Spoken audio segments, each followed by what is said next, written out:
That's who I am. Ndine monga mmene ndilili. Awa ndi mawu amene nthawi zambiri amayankhulidwa mwina anthu ena akamafuna kuthandizidwa kuti akonzedwe ndiye amayankha kunena kuti simungandisinthetu ndi monga ineyo mmene ndilili.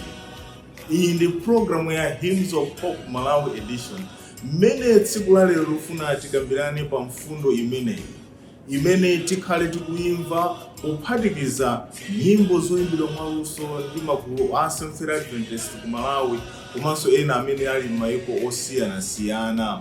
Mu programu yathu ya lero mutu wake taupasa kunena kuti rescuing myself, letting go to become who I could be. Kuzipulumusa ndekha, kuzilola zina zipite kuti ndikhale uyo amene ndiyenera kukhala. Kodi inu mukudziwa kunena kuti nthawi zambiri anthu timalephera kupambana kapena kusintha chifukwa timaona ngati kunena kuti zinthu zimene tinazizolowera kandi anzathu kandi makhalidwe moyo wathu ndi umenewo. Komano ngati ife tifuna tisinthe, tikuyenera kusiyana ndi zinthu zina zimene ifeyo tinazizolowera ndi kutenganso makhalidwe asopano kuti tipambane. Chotero mu tsiku la lero muzigawo zinayi zimene tikhale nazo tikhala tikuona kunena kuti kodi ndi zinthu zotani zimene tikaphunzire kuchokera m'Baibulo komanso ndi moyo wathu wa tsiku ndi tsiku. Ndesi ndikufuna kuti mundisiye ndekha mu programu imeneyi chifukwa ndakukonzerani nyimbo zabwino kwambiri komanso mauthenga amene atithandize posindikiza pa mfundo.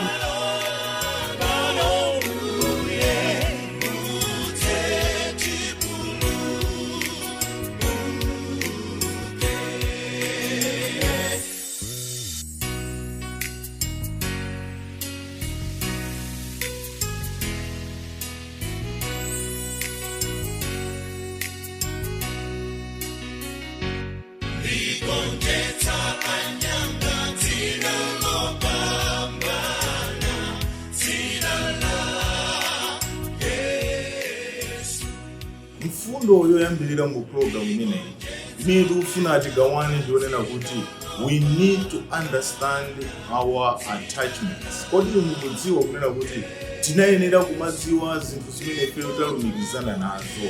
Ifeyo timakhala anthu monga mmene ifeyo zinthu zimene talumikizana kandi our environment, anthu amene timacheza nawo, zinthu zimene timawerenga, zinthu zimene timakhala zimatipanga ife kukhala monga ifeyo mmene tilili. Monga ifeyo ubongo wathu umakhalira, zimene timawerenga, zimene timamva zimatipanga ife kukhala monga ifeyo mmene ifeyo tilili. Ndiyeno mu tsiku la lero tifuna tione phunziro limene tikulipeza pa book la Genesis chapter 19 verse 15 mpaka 26. Iyi ndi nkhani ya Yobu imene tikumuona mkazi wa Loti. Mkazi wa Loti pamene patikuona kunena kuti pamene iyeyu amatuluka, pamene anawuzidwa kuti atuluke mu mzinda wa Sodomu ndi Gomora, akunena kuti adawuzidwa kuti instruction was very clear, don't look back, musayang'ane mbuyo ayi. Komano akunena kuti pamene iwo adanyamuka, mkazi wa Loti adayamba kukumbukira the attachments that she had with the properties that she left behind.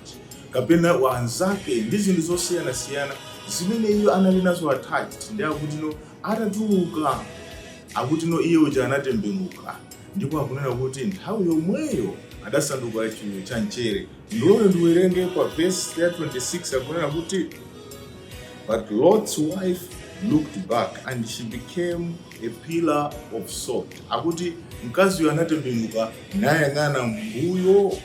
Mkazi wa Loti tikuphunzirapo chani? Tikuphunzira ife kunena kuti pamene ifeyo tikufuna kuti tisinthike kapena ya Khristu tinasinthika, tinayenera kuyang'ana chitsogolo tisamayang'anenso mbuyo ayi. Ngati ifeyo tikufuna tipambane, tikuyenera mbuyo mutiphunzise. Tingogwiritsa ntchito ngati rear view mirror yoti nakuti tikumbuse. Komano ifeyo tisatembenuke mbuyo, tiyang'ane chitsogolo. Koma anthu ambiri timakana ndifaka anthu akatiuza kunena kuti kodi inu simungamachite motere kapena simungamatere, timanena kuti ayi ndithu ine ndimene ndilili. Koma ngati ifeyo tifuna tikhala Khristu okhulupirika, tiyenera tiyang'ane chitsogolo, tisabwerere mbuyo ayi. Tikuyenera kusiya za mbuyo, we need to let it go, tisiye zakale. Ndipo ifeyo Mulungu azatithandiza kukhala chimene ifeyo tinayenera kukhala. Tatiye timvere nyimbo ziwiri. Nyimbo ziwiri zimene timvere yoyambirira kunena kuti pulumuka ndi moyo wako, imene akuti pasira ndi a Faith Accord. Mkazi uyu wa Loti adalephera kupulumuka ndi moyo wake chifukwa adazipanga attach pa zinthu za mbuyo. Komanso nyimbo yachiwiri imene timvere ndiyonena kuti mulole Yesu alamulire, imene akutiimbira ndi a God's children, akuti timulole Yesu alamulire chifukwa nthawi ndi yomweyi tizayirira nthawi ngati imene Mulungu wakumwamba akatipasa mpata onena kuti tinamulandira Yesu tasiya nawo zakale, sitikuyeneranso kubwerera mbuyo koma tipite chitsogolo. Tatiye timvere nyimbo ziwiri zimenezi.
mfundo yachiwiri imene tikuiona mu program imene ya Hymns of Hope, pamene tikuona kuna kuti tinayenera ife kuzipulumutsa tokha posiyana nazo zolowezi zakale kuti Mulungu atithandize kukhala monga ife mene tinayenera kukhalira.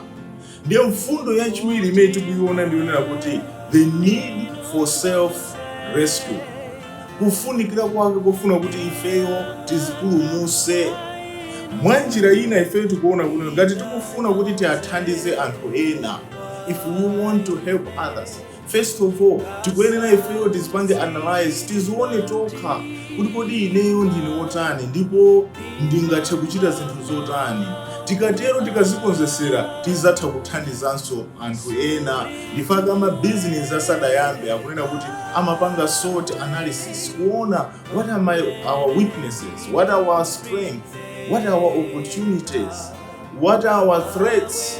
Komanso ndikuona kunena kuti kodi zinthu zimenezi tingazigonjese bwanji. Mukadziwa zonsezi zimakuthandizani kupanga maganizo abwino.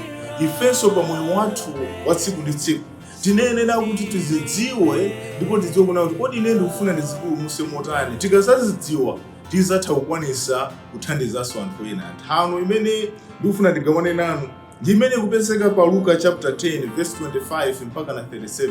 Ndi nthano imene ya Msamariya wachifundo.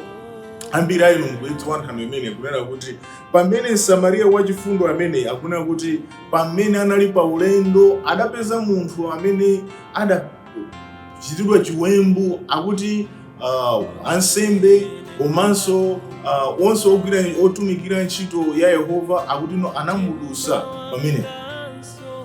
The priest, even the scribe, anamudusa pamenepo. Iwo pothamangira ntchito yawo sanathe kuzikonzesera okhayi, ndipo iwo amangoona kuna kuti ine ndikapanga izi. Koma kuti uyuyu wa Samariya wachifundo amene Yesu amadusa adaona izi, anaziona iye kanaona monga amene alili, namuganizira munthu amene uja kunena kuti munthu uyu akumana ndi mavuto, ndi akuti adamuthandiza. Ndipo munthu amene uja adamuthandiza anapeza kuti anamutengera kumalo osamalira anthu odwala, ndipo anapereka kuti no biro anayipereka ndi iyeyo, ndipo munthu amene uja anachiritsidwa. Phunziro ndionena kuti sitingathandize anthu ena ifeyo tisanazithandize kwa ife tokha.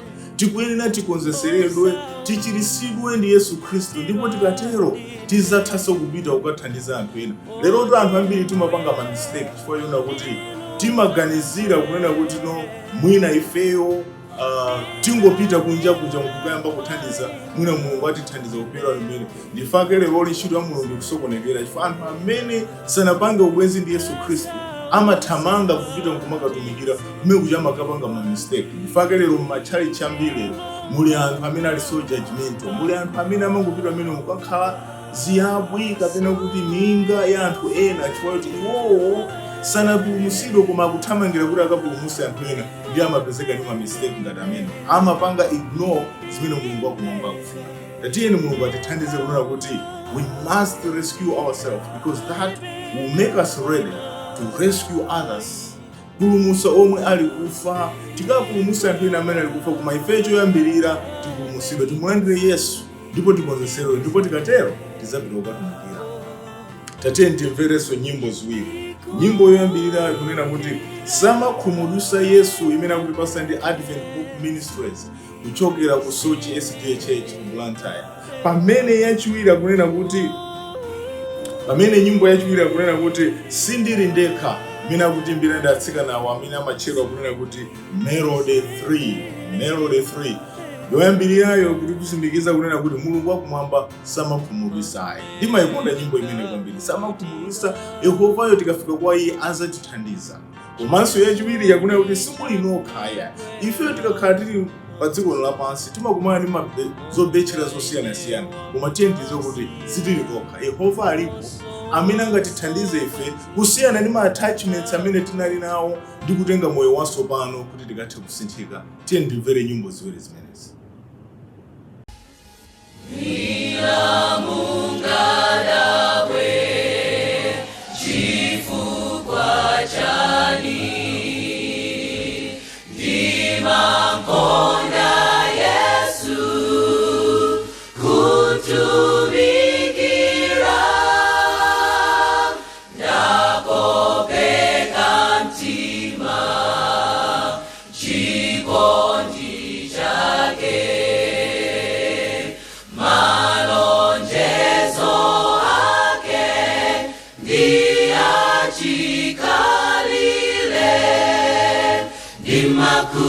Ndimakulupilira Yesu yo, ndimalonjezo ake,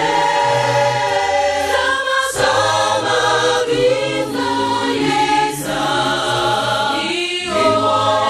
iwolalilika, sama vina Yesa, aliwa chifundo, mwachisomo chake ndapulumuka. Yesu yekha ndiye mombolo wanga, iye amadziwa za moyo wanga, za tsogolo langa zili manja mwake. Ndimakulupilira Yesu yo, ndimalonjezo ake, sama vina Yesa, iwolalilika, sama vina Yesa, aliwa chifundo, ndiri moyo lelo, chifukwa cha Yesu. Kuchokera mwamba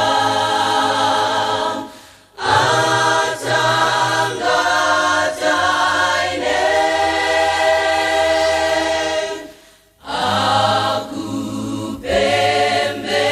akupembedzera moyo wanga chidwi chake chonse chili pa ineyo. Ndimakulupilira Yesu yo, ndimalonjezo ake, sama vina Yesa, iwolalilika, sama vina Yesa, aliwa chifundo. Ndimakulupilira Yesu yo, ndimalonjezo ake, sama vina Yesa, iwolalilika, sama vina Yesa, aliwa chifundo, sama vina Yesa, amaliviyisa, amapuna Yesa, aliwa chifundo,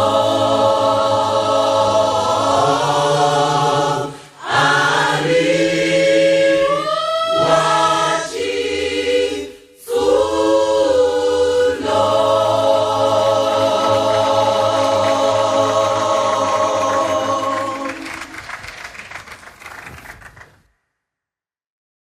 Uli bebwenziko ndiri naye Yesu, ndimasintha-sinthadi, iye sasinthathu, si ndirindekasi ndiri ndekha, anapangana nane kuti sadzandisiya ndekha. Si ndiri ndekha,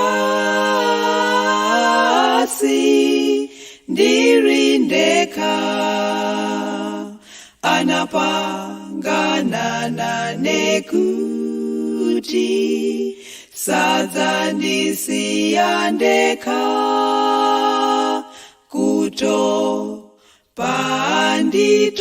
Panditope renji Yesu ngwanga,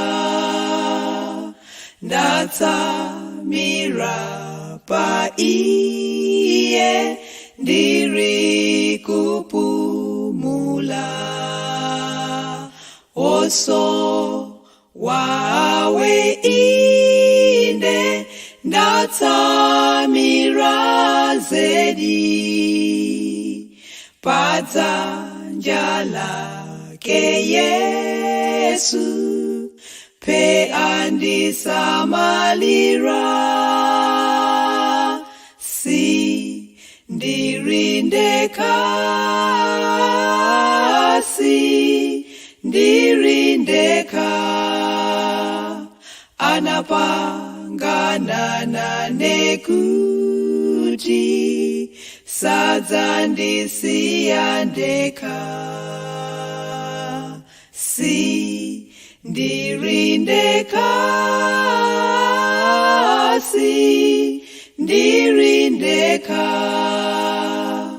anapangana nane kuti sadzandisiya ndekha. Kulindira inde ndiri kulindira, kaya achedweranji ambuye kubwera. Ndiye ukukondwa inde kukondwa di, ndikondwa ndi maziko, ndiye ambuyanga. Si ndiri ndekha, si ndiri ndekha, anapangana nane kuti sadzandisiya ndekha. Si ndiri ndekha, si ndiri ndekha, anapangana nane kuti sadzandisiya ndekha.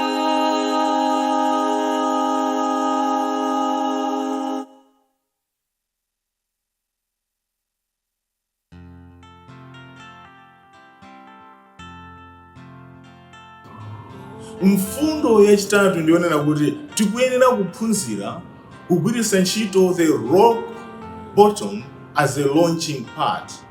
Tiphunzire kuna kuti tikaponyedwa ifeyo pansi ikhale ngati malo amene ifeyo tangoponyedwa kuti tikapange kuti tikafuka nkhuke kupita patali. Mwa njira ina monga mmene umachitira akunena kuti spring mukayiponda kwambiri pansi imanyamuka ndi mphamvu.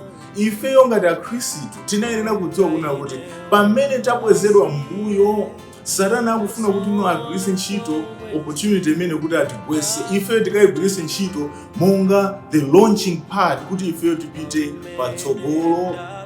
Nthano imene tingati kuyikumbukira ndiyonena kuti tikamawerenga pa buku la Luke chapter 15 verse 11 mpaka na 52, apa pali fanizo la mwana wolowerera mmene mwana amene yakunena kuti adatenga chuma chake chonse napita nacho ku dziko lakutali, akuti anachipanga squander in a riotous manner, anachiwononga makhalidwe oyipa osiyana-siyana. Tikaneneza makhalidwe oyipa kuti mwana amene anayesera china chilichonse, kaya ndi akazi, tamva ifeyo za munthu amene watchuka kwambiri akuti wa ku Equatorial Guinea chifukwa choyenda ndi azimayi osiyana-siyana. Iyeyo akuti kuti anachita zinthu zoyipa chifukwa kuti ukakhala ndi ndalama china chilichonse chimalowa. Ena ife lero tikulephera kuchimwa osati ife kuti ndife okhulupirika, koma we have no potential to do that because sin is costly. But this man was able to pay for his sins because he had money.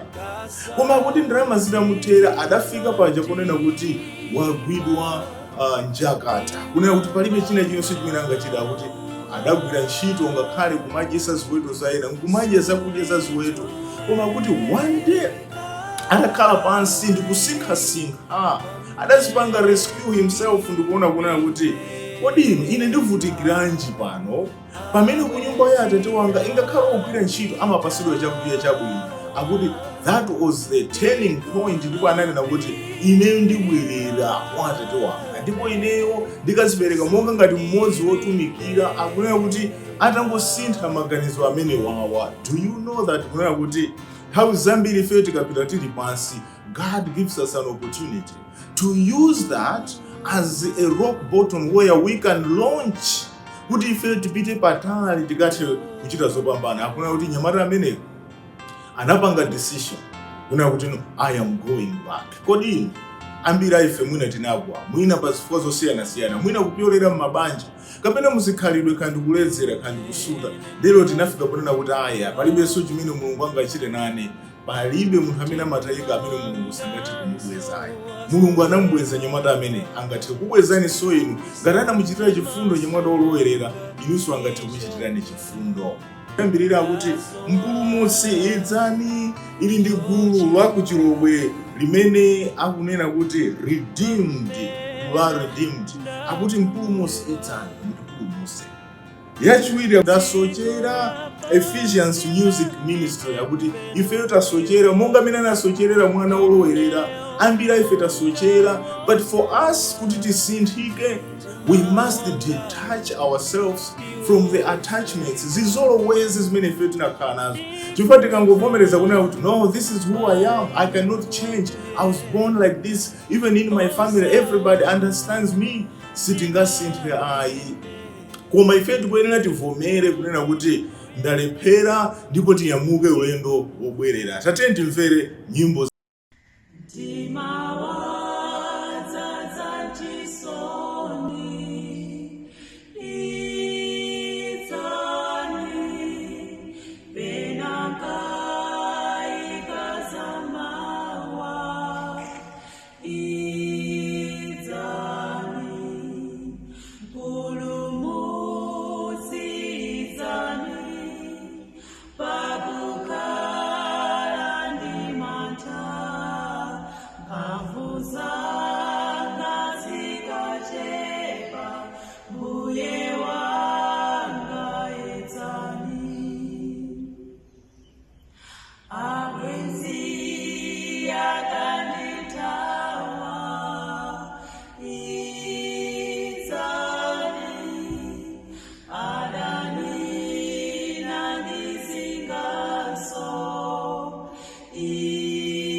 Mbuye mkoze mlomo wanga nditamanenu.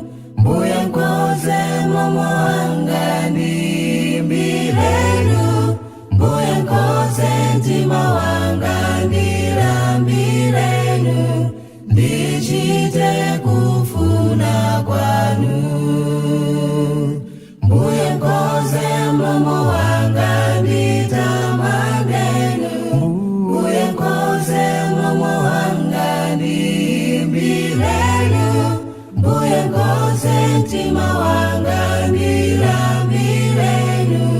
Ndichite kufuna kwanu. Ndasochera kutali, kutali ndinu Mbuye. Njira hii sindingathe kuyenda ndekha. Ndasochera kutali, kutali ndinu Mbuye. Njira hii sindingathe kuyenda ndekha. Ndikudziwa sikuyamba kosawerengeka. Mbuye ndakuchimwirani. Zimufunidza tupilofoga. Chone sanchotse zimu anu. Munditate ndipambu yanu. Ndichite kufuna kwanu. Ndasochera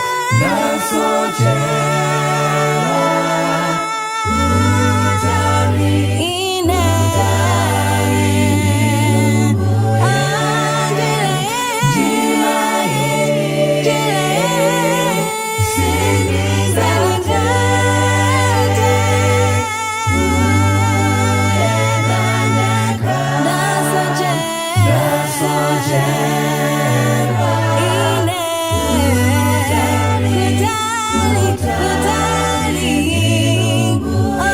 kutali, njira hii sindingathe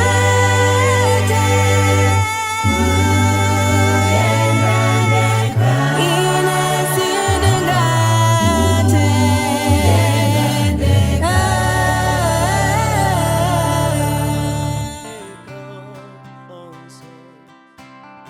Mfundo yachinayi ndiyonena kuti embracing the change and moving forward.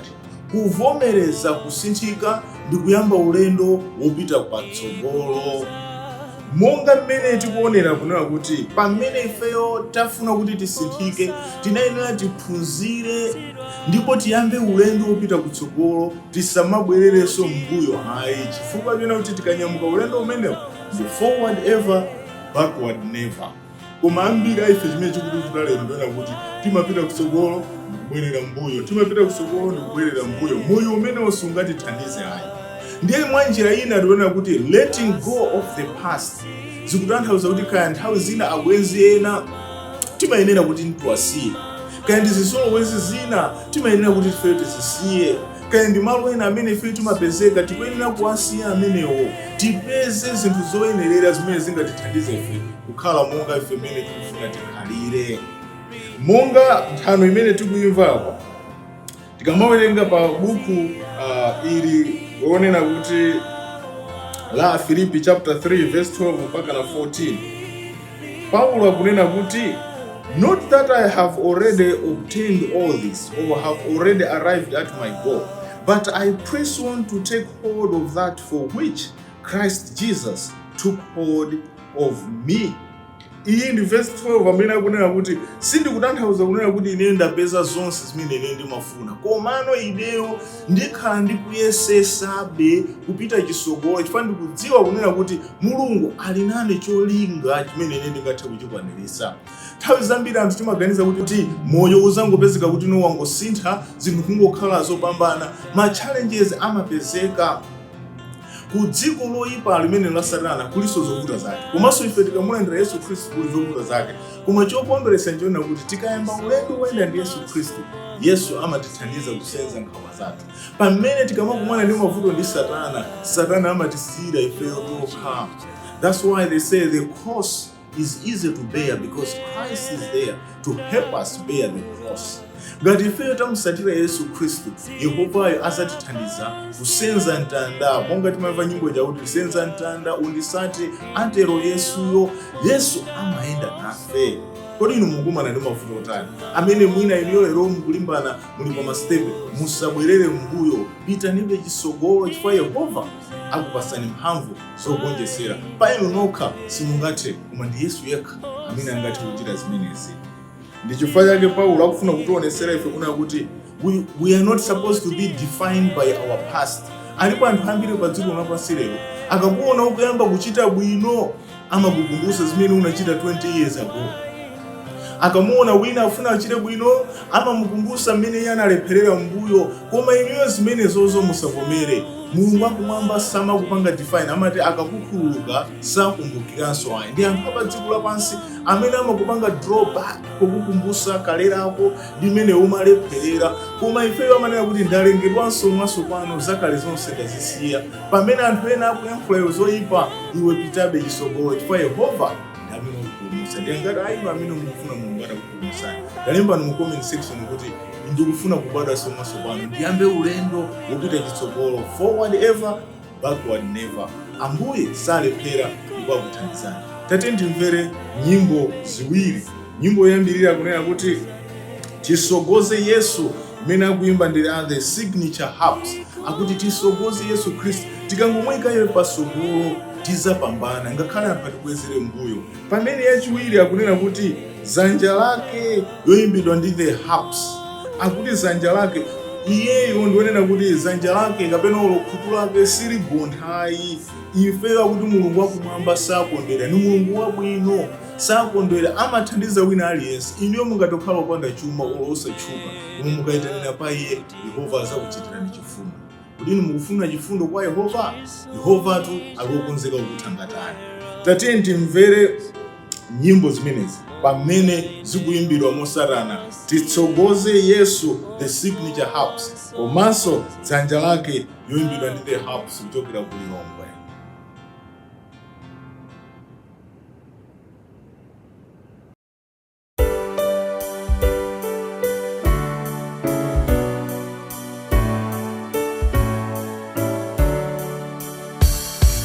Ndaenda mtunda ndi nyanja, ndachokera kutali, ndaenda mzigwa mapiri, kupyola mayesero.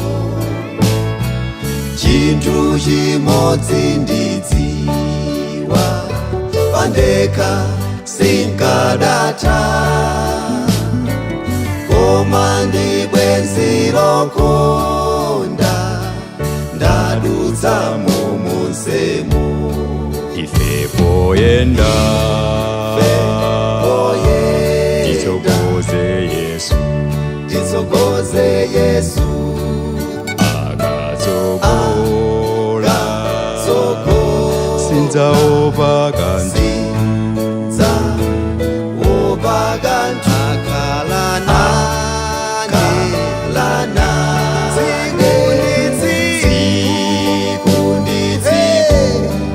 Akatsogola bwenzi langa Yesu, sindidzaopa kanthu, sindidzaopa kanthu.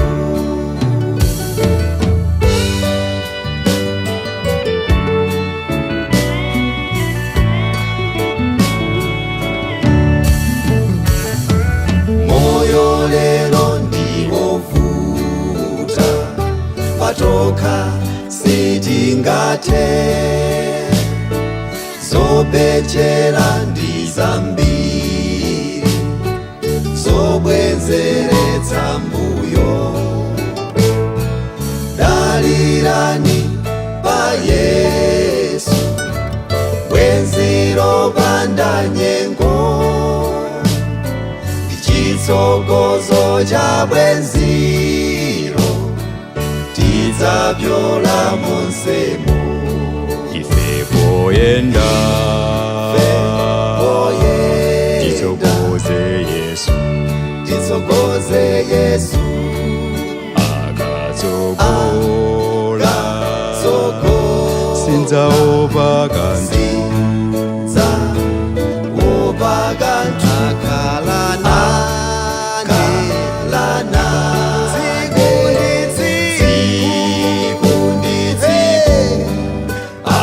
akatsogola bwenzi langa Yesu sinzaopa kanthu sinzaopa kanthu ife poyenda titsogoze Yesu titsogoze Yesu akatsogola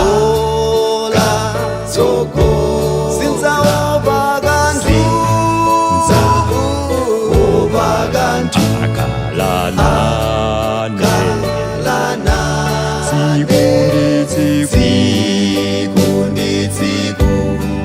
akatsogola bwenzi langa Yesu sinzaopa kanthu sinzaopa kanthu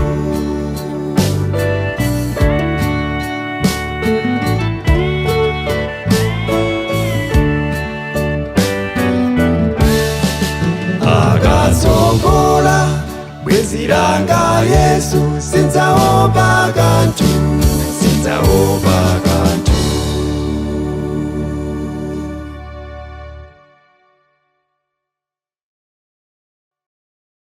Dzanja lake si lifupi, maso ake si akungu, makutu ake si ogonta, tikulina adzamva pempho.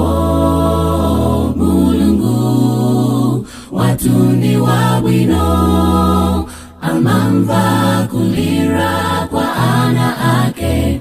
Mulungu watuni wa chifundo, alibetsa nko. Usataye chiembekezo tikulina atayanka. Usataye chiembekezo tikulina atayanka. Mwapempera kwa ntawi ya Itali, koma mavuto angochulukabe. Musadenkawa kapena kugwa mpai, pantawi yake atayanka. Mulungu watuni wabwino, amamva kulira kwa ana ake. Mulungu watuni wa chifundo, alibetsa nko. Musataye chiembekezo tikulina atayanka.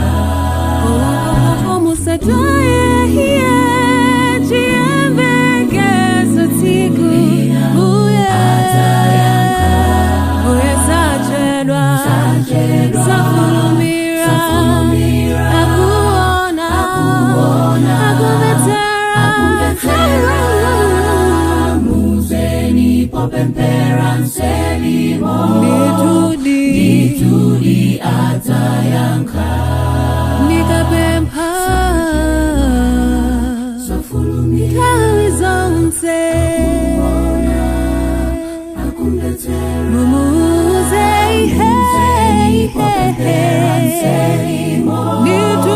nitudi atayanka.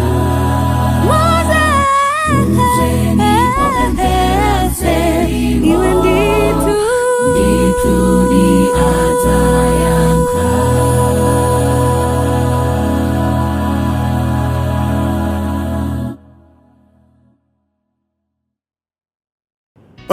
tikumaliza program imene ndifuna ndisindike mfundo ikunena kuti ndizotheka ifeyo to rescue ourselves through Jesus Christ. Pofuna kuziona ife toka kuti where am I? Kuziziwa ifeyo pa ife toka kuti kodi ine ndimalephera pati kumuyitanira Yesu Kristu.